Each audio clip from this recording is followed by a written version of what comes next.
So you can pop this open.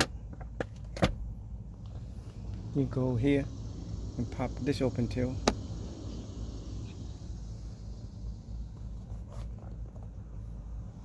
After you do that, you can push in the middle and go down.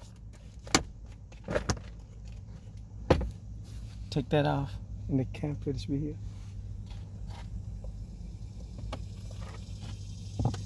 Pull it out.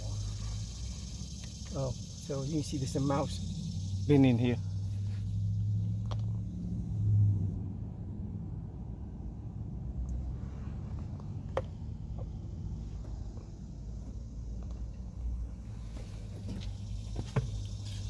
Let's put a new one in, but make sure it's facing upward.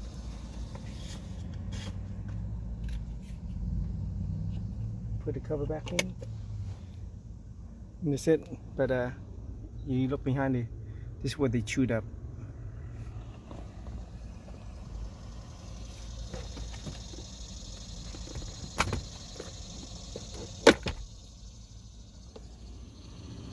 Put this back. And that's it.